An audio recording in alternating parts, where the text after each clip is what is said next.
Venimos de unos días en los cuales lo característico fue que el viernes pasado se cumplieron 10 años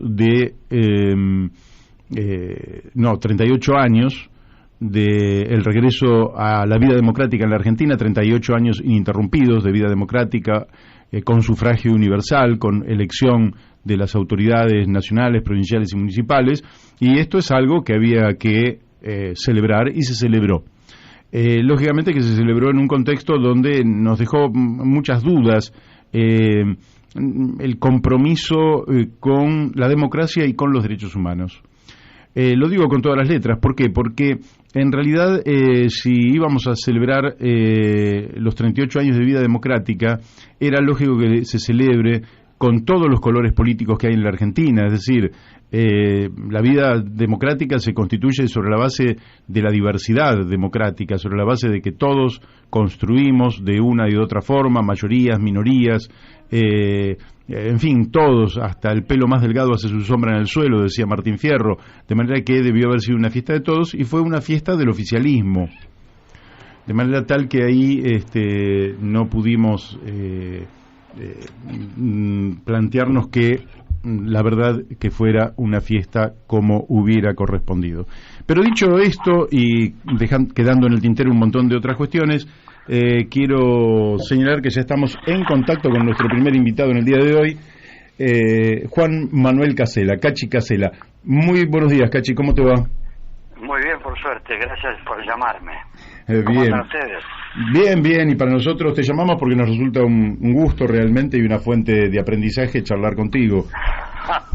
Bueno, les agradezco.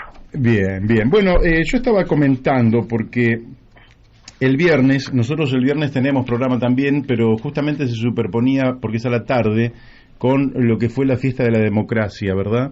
Y sí, de la democracia y los derechos humanos. Y al respecto te quería hacer algunas preguntas. Esta primera, que diríamos la pregunta cero de mi cuestionario, porque vos te llamás Juan Manuel. Y en realidad no sé cuál ha sido la inspiración de tus padres para llamarte de esa manera, pero resulta que el viernes, en el acto de la democracia y los derechos humanos, entre las fotos que aparecían en el acto, y voy al tema de los derechos humanos, estaba la foto de Juan Manuel de Rosas, a quien se puede reivindicar por algunas cuestiones, pero no justamente por el respeto a los derechos humanos.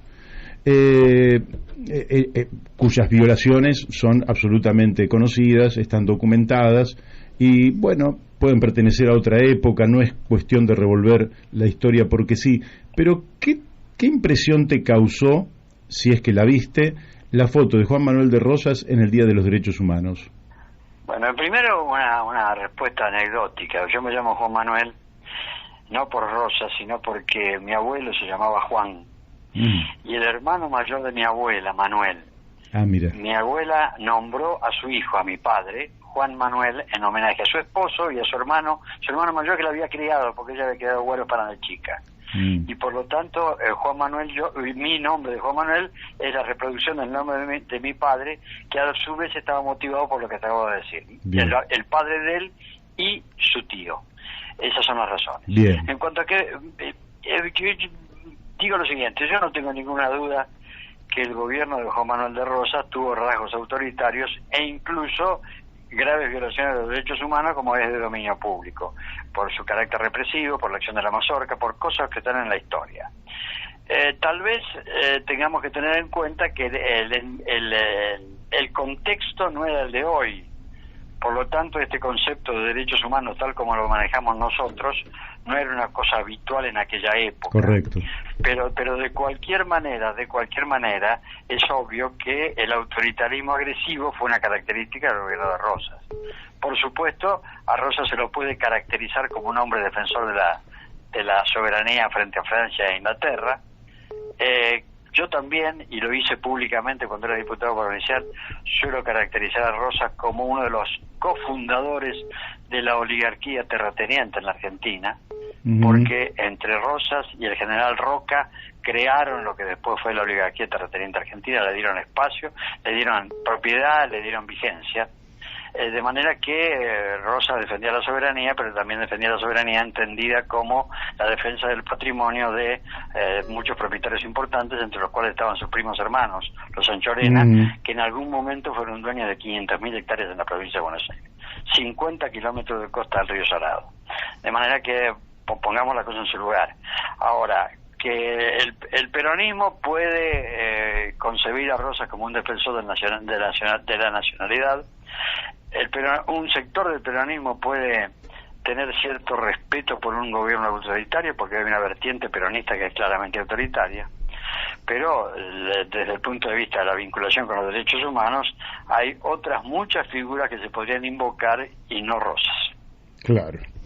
En el propio acto del viernes, que yo lo estaba mencionando, hubo dos personalidades extranjeras, Lula y Mujica, por quienes yo personalmente siento admiración, respeto, cariño, pero al mismo tiempo me pareció que el oficialismo había hecho de un día en el cual deberían haber estado representadas todas las fuerzas políticas de la Argentina, porque en definitiva la democracia es una construcción entre todos, y una de las características que tiene es la de involucrar a todos, la de no dejar a nadie afuera, y me parece que ese es el gran mérito de la democracia, incluso para las minorías políticas, por ejemplo, la expectativa de que algún día puedan acceder a lugares de representación, pero se circunscribió a un acto del oficialismo, con una prédica hecha desde el oficialismo, sesgada y omitiendo un montón de cuestiones que tienen que ver, por ejemplo,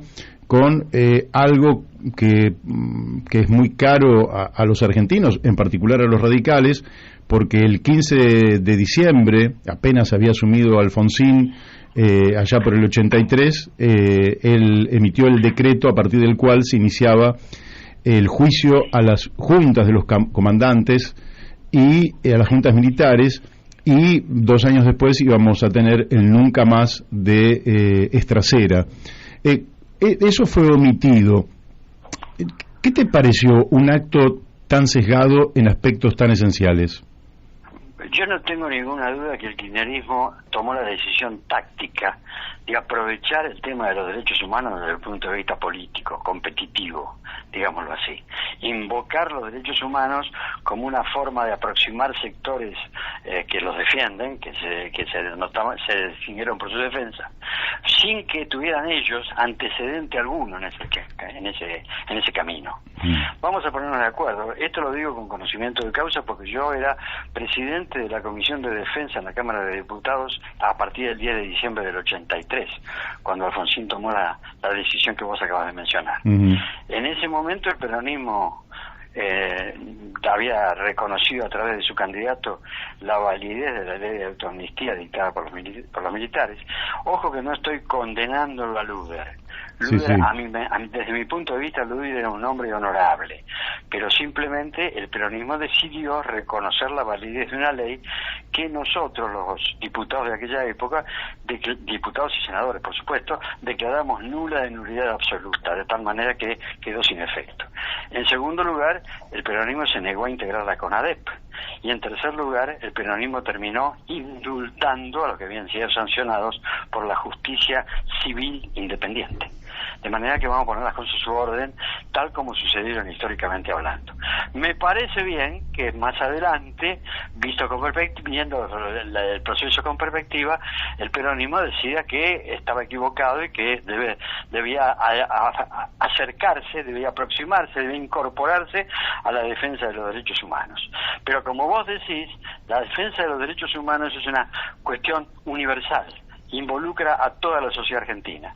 Alfonsín fue el que puso en marcha los mecanismos para sancionar la violación de los derechos humanos, pero toda la sociedad argentina acompañó. Si la sociedad argentina no hubiera acompañado, Alfonsín no hubiera podido terminar su tarea. Por lo tanto, los derechos humanos tienen que estar por encima, claramente por encima de cualquier nivel de competencia electoral circunstancial. Y aprovechar los derechos humanos para sacar ventajas políticas circunstanciales no solamente es malo, es una desgracia, es una demostración de pequeñez. La presencia de Lula y Mujica en un acto del justicialismo, bueno, habrá que preguntarle a ellos por qué en ese acto, pero me parece bien, son dos dirigentes muy respetables, con una fuerte trayectoria en el escenario político latinoamericano, con una gran identificación con el interés de Latinoamérica y con un pasado que está vinculado con la lucha política a cielo abierto, digámoslo así. Por lo tanto, tienen legitimidad.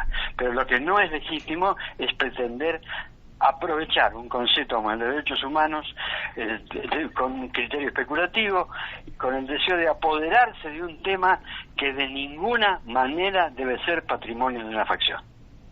Te voy a hacer dos preguntas más sobre los derechos humanos, pero te las voy a hacer en conjunto para después pasar a otra temática. Aquí hay violaciones a los derechos humanos y últimamente tenemos varios episodios de gatillo fácil.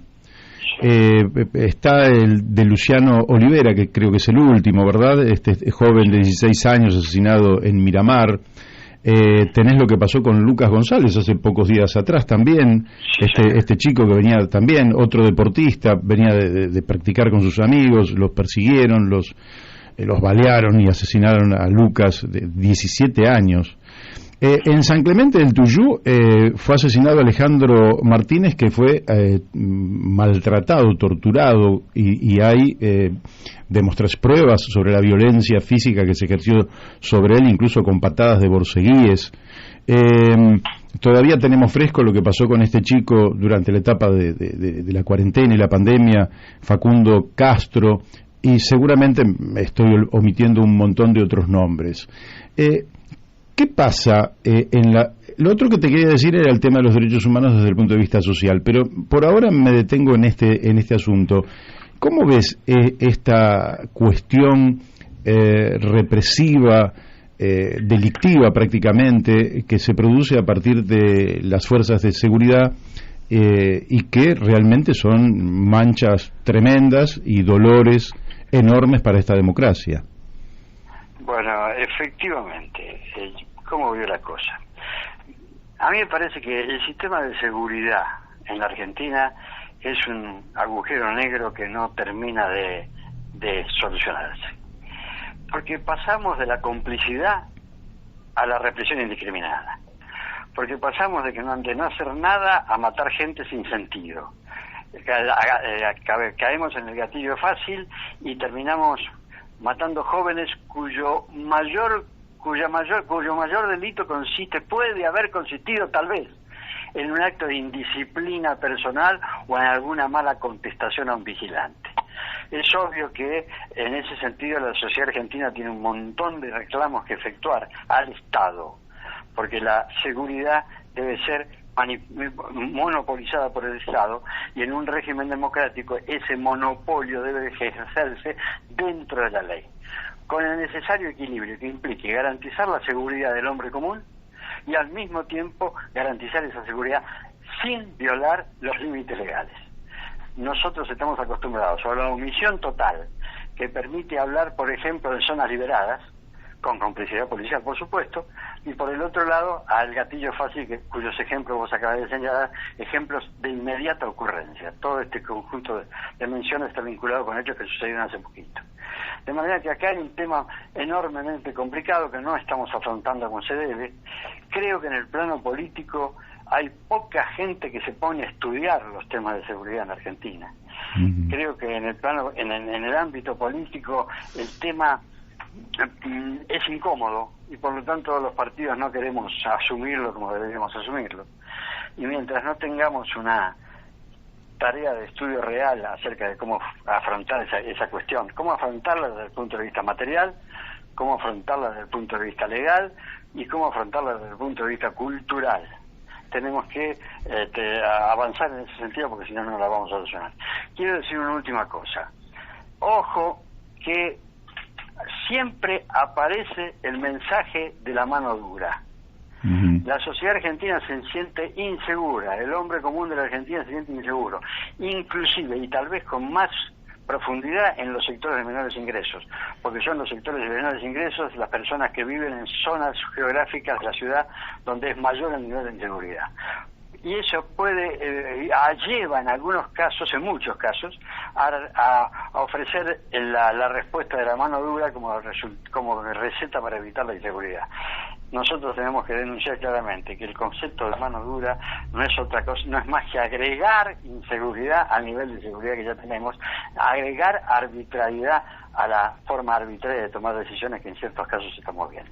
Por lo tanto, es un problema central en el que hay que aplicar conocimiento técnico, hay que aplicar recursos materiales y al mismo tiempo aplicar formas culturales de concebir el tema para que tanto los profesionales de la seguridad como la gente advierta cuáles son los límites y los equilibrios que hay que preservar.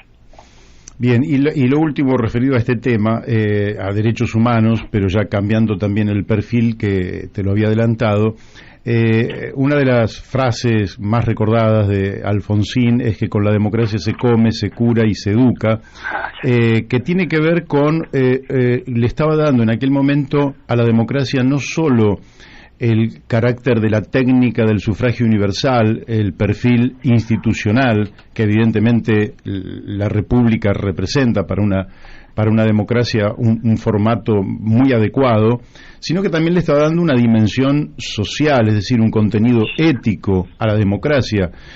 Pasó el tiempo, ya llevamos 38 años cumplidos, y nosotros hemos visto que han escalado los niveles de pobreza, de marginación, deterioro en la cultura general, deterioro en el sistema educativo, baja, lógicamente, calificación en las pruebas PISA, etcétera. ¿Cómo se compatibiliza y qué se debería hacer en torno a revertir una situación que evidentemente es antagónica con los principios constitutivos de una democracia social? Bueno, este es un tema central. Yo creo que la frase de Alfonsín es totalmente correcta. Lo creo, lo siento y además trato de repetirlo, no en esos términos literales. Yo suelo decir, cuando hablo frente a alguna gente, que con la República no alcanza. Es decir, ¿qué quiero decir con esto? Yo escucho muy a menudo el reclamo de vigencia de la República, de respeto por los límites republicanos, la división de poderes, la libertad de prensa, la libertad de opinión. Yo estoy totalmente de acuerdo. Esos límites, esos sistemas de defensa institucional que implica el régimen republicano son esenciales para preservar las libertades públicas, para preservar el sistema de garantías, especialmente frente al Estado, cuando los Estados se desbordan. Pero para el hombre común, la invocación de la República en esos términos es insuficiente. Además de hablar de república, hay que hablar de democracia. ¿Por qué? Porque la república es el sistema institucional de garantías. La democracia es el principio de soberanía popular, el hombre decidiendo el destino colectivo, cada hombre y cada mujer participando en la decisión del destino colectivo a partir del voto. Y para que ese sistema republicano y democrático funcione, hace falta elaborar un sistema de creación y distribución de la riqueza. Si no hay garantías sociales de la libertad corre riesgo.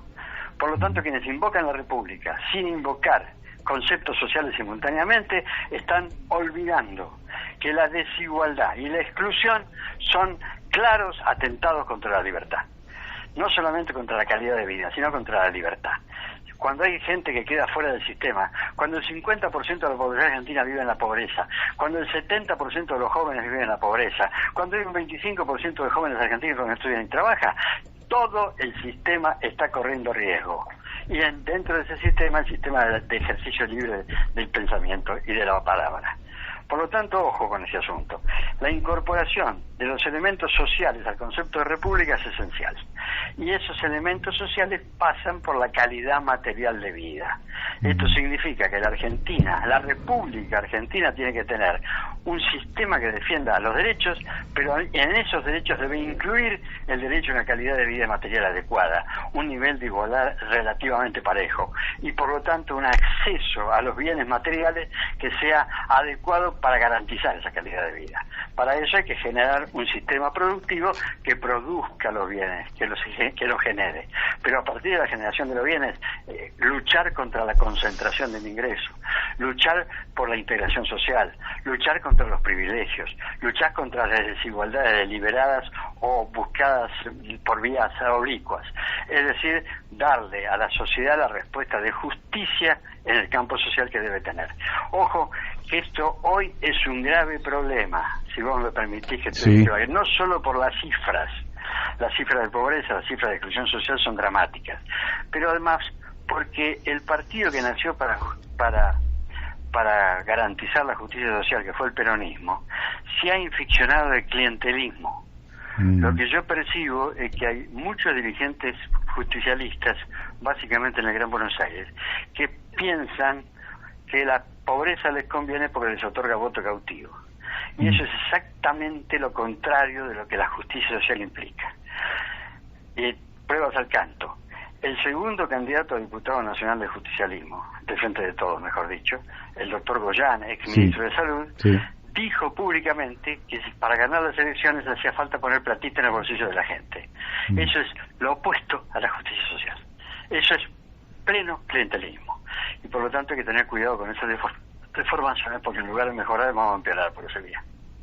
Sí, muy claro. Te cambio un poco el terreno y ahora querría hablar un poco de la actualidad política. Esto es Argentina y todo lógicamente dura muy poco, cambia. Algunos dicen, viste esa frase que dice que la Argentina cambia en 10 días, pero si te vas del país y volvés dentro de 20 años todo sigue igual, ¿no? Lo cual es una paradoja.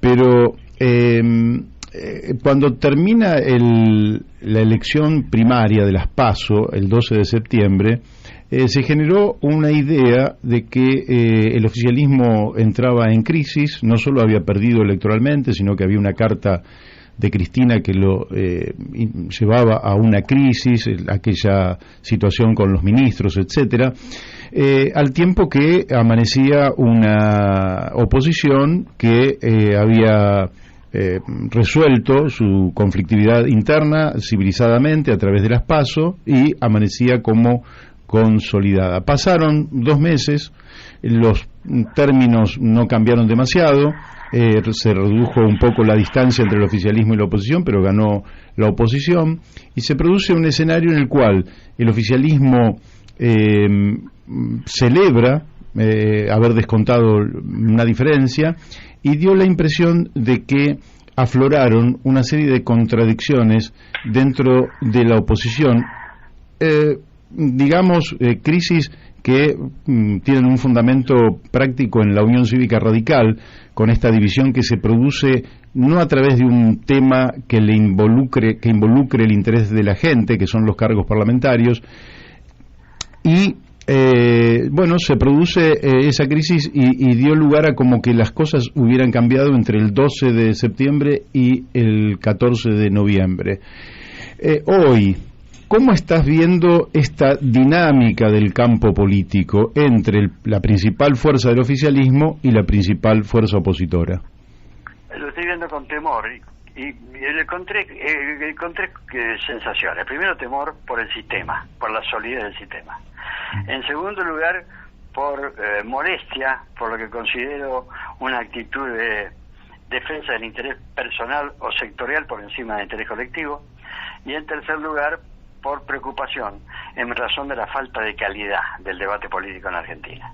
¿Qué quiero decir con estas 3 cosas? Yo veo el sistema político argentino hoy se sostiene en base a 2 columnas fundamentales, que son por un lado el Frente de Todos, por el otro lado Juntos por el Cambio. ¿Por qué digo que son las columnas fundamentales? Porque Juntos por el Cambio y el Frente de Todos reúnen en la última elección, en noviembre, el 14 de noviembre, reunieron el 75% de los votos. Claro. Lo que implica que son las columnas de sustentabilidad del sistema político. Esas columnas se están debilitando visiblemente. Si tomamos el Frente de Todos, vemos 3 motivos de debilitamiento. En primer lugar, entre el 19 y el 21, el Frente de Todos perdió 5.400.000 votos. Hay un retroceso cuantitativo. Segundo, desde el punto de vista territorial, el Frente de Todos, que era el partido mayoritario en el país, se convirtió en un partido mayoritario en el noroeste de la Argentina, región dominada por regímenes feudales, Catamarca, La Rioja, Formosa, Salta, en alguna medida Chaco. Y por el otro lado, el Gran Buenos Aires. No el AMBA, porque el AMBA incluye la capital, y la capital no está en esa situación, sino que en el Gran Buenos Aires hay un predominio territorial. Por lo tanto, desde el punto de vista territorial, el justicialismo se ha achicado. Y en tercer lugar, recién acabo de decir que en una oportunidad importante, el viejo partido de la justicia social se ha convertido en un partido clientelar. Todo esto debilita a la columna del Frente de Todos. Por el otro lado, ¿qué pasa en Juntos? Primero, cuando el peronismo pierde 5 millones de votos, Juntos no gana 5 millones de votos, ni mucho menos. Por lo tanto, no hay incorporación. Los votos que se van del peronismo se van a otro lado o se van a la casa, pero no se incorporan al Frente de Todos. No hay fortalecimiento en ese sentido. En segundo lugar, el Frente de Todos empieza a expresar Juntos por el Cambio. Concretos, ¿perdón? Juntos por el Cambio. Perdón, no entendí. Juntos, porque vos decís Frente de Todos, pero estás hablando de... Perdón, sí. Me equivoqué entonces. Juntos por el Cambio expresa en sus hechos concretos una prevalencia del pragmatismo. ¿Qué quiero decir con esto? El ser pragmático significa tener en cuenta los hechos, saber que lo que está sucediendo en la realidad, no vivir en las nubes. Pero una cosa es conocer los hechos y otra cosa es someterse a los hechos por razones de conveniencia, dejando de lado las ideas. Y este conflicto que se planteó en la Unión Cívica Radical es una expresión grosera de pragmatismo, que no solamente es deformante, sino que agrega desconfianza en los sectores populares. Los sectores populares se dan cuenta o intuyen que la dirigencia política que trabaja de esta manera está pensando en sus propios intereses personales y nada más. Y por lo tanto no debate ideas, no hace propuestas, no incorpora conceptos, sino que simplemente calcula qué le conviene. Y ahí aparecen las disidencias, porque a uno le conviene una cosa y a otro le conviene otra. Me parece que esto es una demostración de falta de calidad. Yo hace tiempo que hablo de la mediocridad de la dirigencia política actual. Ojo que no me estoy poniendo afuera, yo soy un dirigente político actual, por lo tanto yo estoy incluido en la crítica. Pero hay una manifiesta mediocridad que hace que la política se entienda como un ejercicio de minorías interesadas en sí mismas y nada más. De ahí viene la respuesta de la gente. La respuesta de la gente se llama Milei o casos como Milei. Es decir, el discurso antipolítica, el discurso cerrado y antidemocrático, el discurso que tiende a acusar a todo el mundo genéricamente sin diferenciar, que en el fondo es un ataque contra la participación del pueblo en la decisión política. Por eso digo, esto me preocupa, es una situación que hay que modificar rápidamente, y eso se modifica solamente devolviéndole a las ideas la jerarquía que deben tener. Bien. Bueno, lo de los libertarios en alguna medida ya me lo contestaste, porque fue un fenómeno que irrumpió en la política argentina y que realmente no sé si sorprendió, porque hubo, digamos, mucha promoción desde los medios de comunicación a las figuras de Milei y de Esper, que no son lo mismo, que tampoco unificaron sus bloques en el Congreso, pero que realmente es una amenaza a la política, a la vida democrática, a la buena convivencia. Y no sé si tenés algo más para agregar al respecto. Porque yo una sola cosa, porque yo soy de Avellaneda, ¿no es cierto? Sí. Y cuando yo escucho usar de esta manera la palabra libertario, me pongo de mal humor. Porque acá en Avellaneda había una vieja corriente anarquista, muy vinculada con el radicalismo por vía de Crisólogo Larralde. Crisólogo Larralde se había educado en bibliotecas anarquistas y socialistas, y por eso tenía buen contacto con esos dirigentes.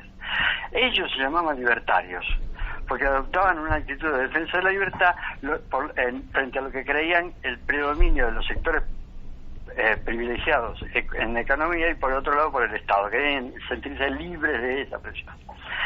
En el sentido actual del término libertario que le da Milei y Esper proviene del lenguaje de Trump. Trump utilizó la palabra libertario para diferenciarse de liberal en el lenguaje norteamericano. Por lo tanto, yo debo dejar en claro que yo reivindico el viejo valor del término libertario en los términos en que lo pensaban los viejos anarquistas que yo no conocí porque nací después, pero que mi padre y Larralde mencionaban como hombres de gran valor moral. Muy bueno, muy bueno. Y la otra pregunta que te quería hacer, estamos en vísperas, lógicamente que esto tiene elementos técnicos de por medio, y quizás no se resuelva de aquí a fin de año, sino que se resuelva en marzo del año que viene, pero se entiende que se ha heredado una deuda enorme de último gobierno contraída con el Fondo Monetario Internacional. El Fondo Monetario Internacional ha cumplido un papel en la Argentina que desde mi punto de vista ha sido bastante nefasto, si se quiere, y su reputación es mala entre la población. A pesar de ello, hay una mayoría que aparentemente desea que lleguemos a un buen entendimiento con el fondo justamente para estabilizar la economía, etcétera. El sábado hubo una movilización contra este posible acuerdo, una movilización que lógicamente fue motorizada, si se quiere, por sectores de izquierda, por sectores del nacionalismo popular en algún caso, pero que tuvo una dimensión muy alta. Respecto de ese potencial acuerdo, ¿vos sentís que tiene que reunir alguna condición para que no sea una fisura más en este sistema democrático en el que estamos viviendo, en esta, digamos, comunidad en la cual nosotros convivimos, o pensás que si no se hace bien puede ser una nueva fisura entre los argentinos? Primero, en el lenguaje popular, Fondo Monetario implica ajuste. Uh-huh. Es decir, la receta clásica para afrontar situaciones de endeudamiento como la que está padeciendo la Argentina. Disminución de la emisión de dinero, incremento de las tasas de interés, disminución de los gastos presupuestarios, es decir, lo que se conoce popularmente como ajuste. Y el ajuste siempre ha implicado en Argentina una disminución de la calidad de vida para los sectores populares. Por lo tanto, efectivamente, el Fondo Monetario, tiene mala prensa en la sociedad argentina, mala prensa que está vinculada con la realidad de los hechos. Uh-huh. En segundo lugar, es verdad que el país está involucrado en una deuda enorme. La deuda con el fondo está actualmente de 45 mil millones de dólares. Si tomamos en cuenta que nuestras exportaciones totales este año van a ser de 75 mil millones de dólares, es obvio que la deuda implica el 60-65% del total de las exportaciones. Sí. Por supuesto que no tenemos que pagarla toda este año, pero hago la comparación para que la gente perciba el volumen de la deuda. Uh-huh. Para eso no hay otra salida que buscar un acuerdo de pago, porque Argentina no puede pagar esa cantidad. Claro. Y el fondo es un prestamista de última instancia. Si Argentina no arregla con el prestamista de última instancia, no va a tener jamás acceso a los mercados de crédito en el orden privado. Por lo tanto, hay que buscar la manera de solucionar este tema. Para ello hace falta una fuerte solidaridad nacional que tenga acuerdos básicos sobre la política económica a desarrollar. El fondo le está pidiendo al gobierno un programa. El gobierno dice no tenerlo, o por lo menos no lo muestra. En segundo lugar, el programa debe ser muy plurianual, porque esta deuda no se paga en 2 años. Y si se refinancia va a llevar bastantes años pagarla. Uh-huh. Eso implica futuros gobiernos. Por lo tanto, me parece que lo que tendría que hacer el gobierno es convocar para ver de qué manera se defienden mejor los intereses legítimos de la Argentina en esta búsqueda de pago de la deuda con el Fondo Monetario Internacional. Creo que la salida es, como ya lo dijimos en otras oportunidades, la convocatoria a la búsqueda de políticas de Estado. Es decir, visiones de mediano y largo plazo que tengan vigencia por más de un gobierno constitucional. Uh-huh. En eso no se está haciendo nada. En eso pareciera que el fondo también se convierte en un factor de discusión de conveniencias electorales y circunstanciales. Y esto en realidad es otra cosa. Por supuesto que a mí me gustaría estar independiente del fondo. Pero para ser independiente del fondo hay que tener finanzas propias equilibradas. Claro. Uno es independiente del fondo cuando no necesita ayuda financiera de última instancia. Y para no necesitarla debe tener un presupuesto equilibrado, debe tener una inflación que se reduzca al mínimo. Lo que no podemos aceptar calladamente es que esas recetas ortodoxas desde el punto de vista técnico se apliquen de manera tal que terminen profundizando las desigualdades ya existentes. Eso es lo que a eso hay que buscarle solución. Hay que pagarle al fondo en algún momento, hay que buscar un acuerdo con el fondo en algún momento para recuperar la capacidad de acceso al crédito, pero al mismo tiempo hay que hacerlo defendiendo los intereses populares. Defender los intereses populares no es hacer demagogia desde una tribuna. Defender los intereses populares significa gobernar bien. Y para gobernar bien hay que tener un gobierno que tenga conciencia de los problemas, que tenga pensamiento para solucionar los problemas y que tenga capacidad de toma de decisiones. Y estas tres virtudes me parece que no están en el gobierno actual.